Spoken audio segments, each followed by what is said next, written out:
Congratulate ಮಾಡ್ತೀರಿ, ನಡೆಯುತ್ತೆ.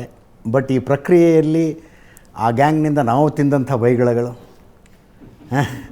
ನಾವು ಎದುರಿಸಿದಂಥ ವೈಯಕ್ತಿಕ ದಾಳಿಗಳು, ನಮ್ಮ ಕುಟುಂಬಸ್ಥರು, ನಮ್ಮ ಮನೆ ಹೆಣ್ಣುಮಕ್ಕಳ ಮೇಲೆ ಅವರು ನಡೆಸಿದಂಥ ವಾಗ್ದಾಳಿಗಳು, ಅದು ಅನುಭವಿಸ್ತವ್ರಿಗೆ ಗೊತ್ತಿರುತ್ತೆ ಚಕ್ರ. ಬಟ್ ನಾನು ಹೇಳೋದು ಆಯಿತು, ಈಗ ನೀವು ಹೇಳ್ತಿದ್ದೀರಾ ಅಜಿತ್, ಇಲ್ಲಿ ಕೂತಿದಾರಲ್ಲ ಇಷ್ಟು ಜನಕ್ಕೆ ಆ ಹೊಲಸು ಪದಗಳು ಬರ್ತಿರುವಾಗ ಇವನು ಅಯೋಗ್ಯ, ಇವನನ್ನು ಅನ್ಫ್ರೆಂಡ್ ಮಾಡಬೇಕು ಅಂತ ಅನ್ನಿಸ್ಲಿಲ್ವಾ ಅಜಿತ್? ನನಗೆ ಯಾರಾದರೂ ಬಿಲೀವ್ ಮೀ, ಇವರ ಪರವಾಗಿ ನಿಂತು ಹೊಲಸು ಮಾತಾಡ್ತಿರೋರನ್ನ ನಾನು ನೋಡೋದಿಲ್ಲ ಅಜಿತ್.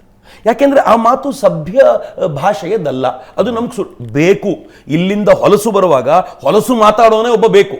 55 ವರ್ಷಗಳ ಸಾಧನೆ ಒಬ್ಬರದ್ದು, ಇನ್ನೊಬ್ಬರದ್ದು ಏನೂ ಇಲ್ಲ, ಬೊಗಳೆಗಳು. 55 ವರ್ಷ ಸಮಾಜದ ಮುಂದೆ ತನ್ನನ್ನು ತಾನು ಪ್ರತಿಷ್ಠಾಪಿಸಿಕೊಂಡು ಒಂದು ದಿನ ಒಂದು ಕೆಟ್ಟ ಮಾತು ಯಾರಿಗೂ ಬೈದಿಲ್ಲದೆ ಇರುವಂಥ ವ್ಯಕ್ತಿ ಒಂದು ಕಡೆ ಆದರೆ, ಮತ್ತೊಂದು ಕಡೆ ದಿನ ಬೆಳಗಾದರೆ ಪುಂಖಾನುಪುಂಖವಾಗಿ ಕೆಟ್ಟ ಮಾತು, ಸುಳ್ಳು ಹೇಳೋದು ಅನ್ನೋದು ಸೆಕೆಂಡ್ರಿ, ನಾನು ಅದನ್ನು ಬೇರೆ. ಬಟ್ ಕೆಟ್ಟ ಮಾತುಗಳು ಬರೋದು, ಈಗ ನಿಮ್ಮ ಬಗ್ಗೆ ನನಗೆ ಕೆಟ್ಟ ಮಾತು ಬರೋದು ಯಾವಾಗ ಗೊತ್ತಾ?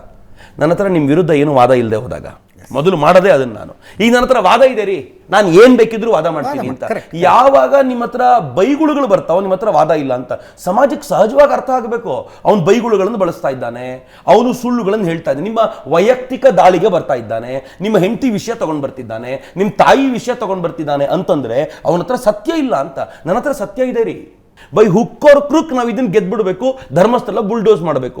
ಪ್ರತಿ ಬಾರಿ ಬುಲ್ಡೋಸ್ ಮಾಡುವ ಹಂತಕ್ಕೆ ಬರ್ತಾರೆ, ಎಲ್ಲಿಂದಲೋ ಅಣ್ಣಪ್ಪ ಅವ್ರಿಗೆ ಜಾಡಿಸಿ ಒದಿತಾನೆ, ಹೋಗೊಂದು ಮೂಲೆಯಲ್ಲಿ ಬೀಳ್ತಾರೆ, ಮತ್ತೆ ಸ್ವಲ್ಪ ದಿನ ಆದ್ಮೇಲೆ ಎದ್ದು ಬರ್ತಾರೆ, ಮತ್ತು ಬುಲ್ಡೋಸ್ ಮಾಡುವಂತ ಹಂತಕ್ಕೆ ಬರ್ತಾರೆ, ಮತ್ತೊಂದು ಏಟು ತಿಂತಾರೆ, ಹೋಗ್ತಾರೆ. ಬಟ್ ನನ್ಗೆ ಈ ಬಾರಿ ಅನ್ಸುತ್ತೆ, ಈ ಬಾರಿ ಬಿದ್ದಿರೋ ಏಟು ಆರ್ಡಿನರಿ ಅಲ್ಲ. ಅನ್ಲೆಸ್ ಗೌರ್ಮೆಂಟ್ ಅವ್ರ ಸಪೋರ್ಟಿಗೆ ನಿಲ್ಲದೆ ಹೋದರೆ ಈ ಬಾರಿ ಮಾತ್ರ ಸರಿಯಾಗಿರುವಂಥ ಒಂದು ಕಂಪ್ಲೀಟ್ ಪಿಕ್ಚರ್ ಮುಗಿಯುತ್ತೆ ಅಂತ ನನಗನ್ಸುತ್ತೆ ಅವರದ್ದು.